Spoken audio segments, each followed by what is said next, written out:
My name is Linnea Sherber, and this is my education and cultural autobiography. This is me, a young, white, Christian female with some Scandinavian and Irish in my blood.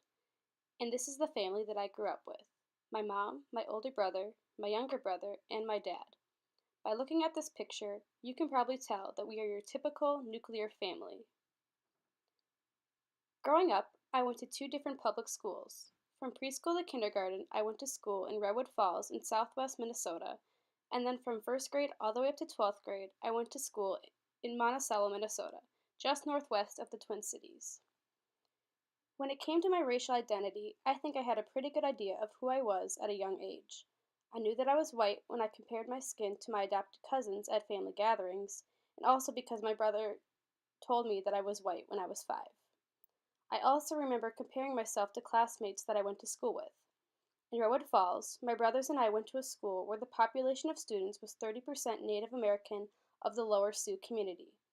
I had kindergarten classmates who belonged to that community, and I can recall a time at recess where a group of white boys would whoop and holler at a Native American boy in my class and call him an Indian, and in reply, he called them whiteys.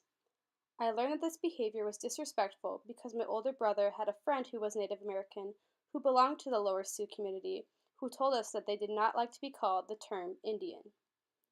Based on these observations at a young age, I knew that I identified as white. As I grew older and moved to Monticello, I noticed that the community I lived in was not so racially diverse. My school was predominantly white, with some students of minority descent. At around the age of 8, however, I started to get a good idea of what class was. At my church that my family attended, there was a giving tree around the holiday season.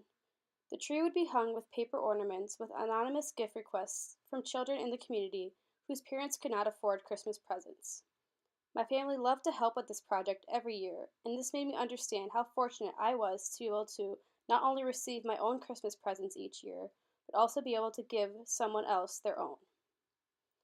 With these two examples, I knew that there were children in my community whose families did belong to lower and working class. I understood that I was from a middle class family based on the privileges that I had, such as getting Christmas gifts and being able to afford going on field trips. As I got to high school, my understanding of class became more clear as I took social studies courses that focused on the subject. One class that I took, my senior year of high school, that helped me understand my class was called Social Problems. In this class, we had an opportunity to interview our parents to see exactly what class we belonged to. My dad confirmed our family as middle class because of the things we had, and the income my dad made as a middle school principal, and my mom as a public librarian. After we gathered this information, we presented it as a PowerPoint in front of our class. It was interesting getting to see where our classmates came from and the social class they categorized themselves into. Looking back at my education and cultural history, I can decide how I want to incorporate what I have learned into the way I teach. As a teacher, I want to make sure to advocate for all of my learners, no matter what race or class they are. I myself, along with all my students, want to recognize and respect one another's culture and to not ignore race by being colorblind.